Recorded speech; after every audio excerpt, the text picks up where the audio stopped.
Today on the podcast, we have some big news from the CEO of Anthropic. Connor's been posting about this on LinkedIn and it's kind of blowing up. So if you're not following him over there, you should. I love there's an article that Mashable wrote about this whole story. And they said Anthropic CEO warns AI will destroy half of all white collar jobs. I just thought that this I just think it's like so extreme. It's like it's going to destroy them. And of course, the caveat here is like there's going to be some changes and replacements. I love how the media, spins it for clicks. But there was, I think, some really interesting things that were said. There's some interesting things happening with Anthropic. We're going to dive into all of that. Before we do, I wanted to mention if you've ever wanted to really change the way you think about AI, you need to try out Connor's AI Mindset course. There's a link in the description to it. I have people sending me messages like on Instagram or LinkedIn where they're like, hey, by the way, I just tried Connor's Mindset course this week. Absolutely blew my mind. I'm going through it. This is like super revolutionary. Thanks for like shouting it out and mentioning it on the podcast. So to all of those people, you are welcome. And if you haven't tried it already, make sure to check it out. The link's in the description. All right. Connor, tell us what you're seeing from Anthropic. I know you're blowing up on LinkedIn about this. Super cool story. Yeah. So this is such a big story that I'm getting texts from, people like all over, like of all different, like people who don't usually follow AI news are texting me about this. So to be sort of specific about what was happening, must have been when Dario Amodei was talking about Claude 4. I can't remember the venue. I apologize. But essentially what he said was that AI could wipe out 50% of entry level white collar jobs within 5 years. So let's just make sure that we know what we're talking about here. And the reason that I was so fascinated by this and I was doing a lot of writing about this is it comes on the heels of the LinkedIn, one of these like sort of senior executives at LinkedIn, also having this op-ed in the New York Times saying that the bottom rung of the career ladder is broken, right? Because new college graduates are having a hard time getting work and all that kind of stuff. And you can think about why that would be and why Dario Amodei is saying this really extreme thing. Because think about it, right? When young people are coming in, they are trying to do the tasks that AI already does very well, right? And so in this New York Times this New York Times op-ed, it was talking about the bottom rung and saying, look, here's how other companies are handling this, right? Like, so KPMG is now giving its, entry-level people more complex tasks, and certain law firms are giving them, ways of dealing with clients right away. Because when you think about it, right, Jaeden, it's sort of things like, coders would learn on just sort of like basic code, right? Paralegals would, learn just by like doing basic research and all that kind of stuff before they would advance. And that's all changing because AI can do that. And so what I'm telling companies and what companies should be doing is rethinking how they're hiring. Like, what do those entry level jobs look like, right? So what that 100%. Means is that if AI can do 70%, and this is kind of like my own benchmark, but if AI can do 70% of what's in the job description for your person, you're hiring for the wrong role. And Jaeden, you and I talked about this all just before we got on the air. You were talking about how you're using operator, deep research, all this sort of stuff to do these amazing things. But when you think about what those tasks are, it's like, summarizing, coding, researching, all that kind of stuff. So I say all that to say that not only is this happening now, excuse me, but also that engineered Anthropic, what was his name? Sholto Douglas, right? He also kind of like went slightly viral at exactly the same time by saying, and by the way, I totally agree with this. He's like, that is true what Dario Amodei is saying. And also, it's not like we have to wait for the AI to get here. Like, this is with AI right now. And I've often said that if everybody was actually using ChatGPT 3.5, but everybody was actually using it, we'd already be way, way, way ahead of what we are right now. So anyway, I say all that, Jaeden, to say that it makes logical sense. Now, the big takeaway from this is, and this is what we do in the course and all that kind of stuff, but like the big takeaway from this is that the revolution here and the disruption is not technological, it's behavioral. The tech is already here. It's already going to change all this stuff. It's just a matter of whether people are using it and using it sort of like a companion rather than a fancy Google. Anyway, throwing all that in your lap, what do you got? Okay, if I'm being 100% honest, I actually believe that this is very, very likely the way things are changing. As far as like jobs being eliminated, I think job tasks are going to be eliminated. I think a more accurate description is not 50% of jobs will be eliminated, but 50% of maybe tasks that you do in a job will be eliminated. Sure. And like, this makes perfect sense.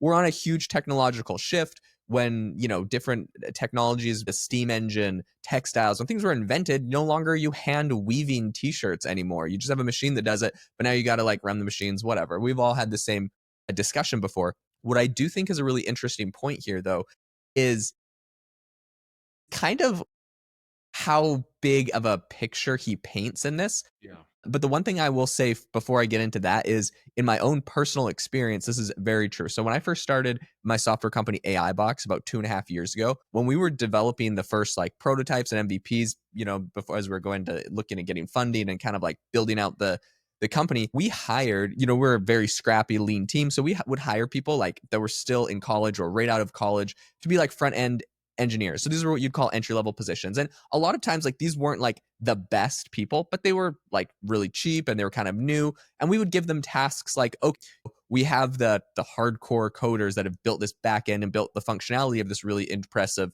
like interface. We need you to go and pretty much change the design. Here's like a picture from our designer. Just make what the coder, because the coders, when they'll build something, it's kind of like janky with these big ugly green neon buttons, and they're just like, I don't know how to develop like design. I'll throw everything you want on a page. You go get someone to make it look pretty, and you save a lot of money, by the way, if you split that up most of the time.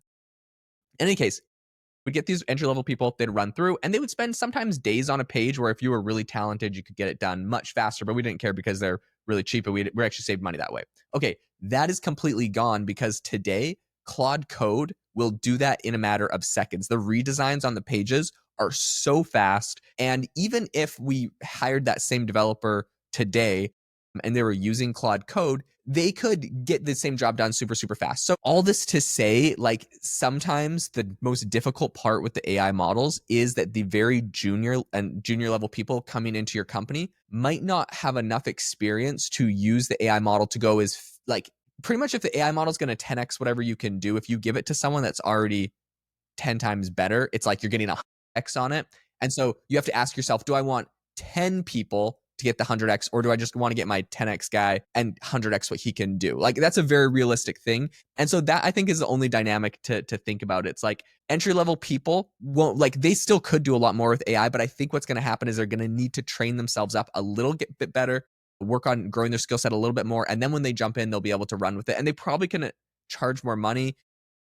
But yeah, it is a tricky spot with entry level people, and like we wouldn't hire an entry level person unless they were AI fluent. If they were like, "Hey, could you train me to use AI tools and how to run your stuff?" It's like, you either got to know how to run our stuff, and we'll give you the AI tool, or you got to be really good with AI tools, and then we just know you'll be able to be up and running. Yeah, so this is such a good point on this, and it actually kind of like helps crystallize my thinking because I try to talk about this stuff all the time, Jaeden, and I think you've kind of hit on something for me, which is, I often talk about how domain expertise is the most valuable thing in the age of AI, and I Yes. don't mean that, do you know how, to sort of like run this, or do a spreadsheet or whatever. What I mean is, do you understand what your company is trying to do? Do you understand like what good quality looks like? So sometimes the analogy I do is like, if I'm a marketer, or rather if you tell me, hey, you have 20 minutes and create a new shoe brand or something like that, I could do something like that in 20 minutes. It'll be extraordinary from where I am like right now, right, with AI.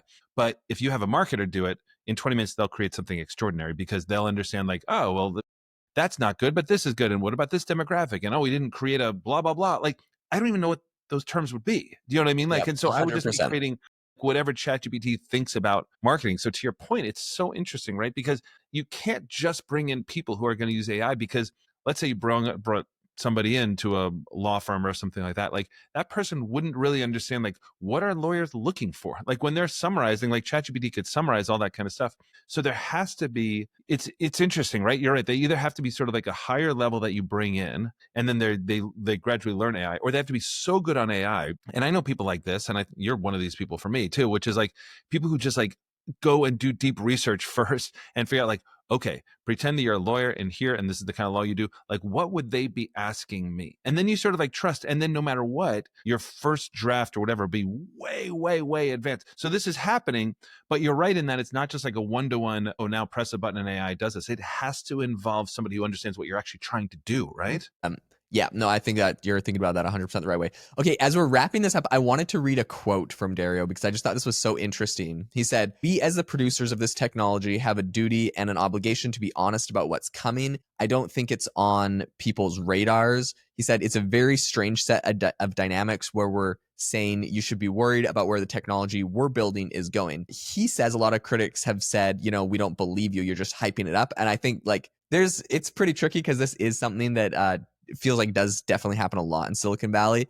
His response to that is, well, what if we are right? So all this to say, I mean, I have been a big fan of Anthropic from the very beginning. I'm really happy that they've found it feels like they found a very useful niche with Claude and Claude Code and what they're doing there. They're, they kind of have this big focus. And, if he's telling the truth and he's really just from genuine, I think this is something that should concern a lot of people, and people should have pause to think about. And I'm sure there will be critics that say he's just hyping this up. So, that's up to you to decide where you think he falls on this. But anyways, thank you so much for tuning into the podcast today. We really appreciate you joining us. Make sure to leave a rating and review wherever you get your podcasts, and we will catch you in the next episode.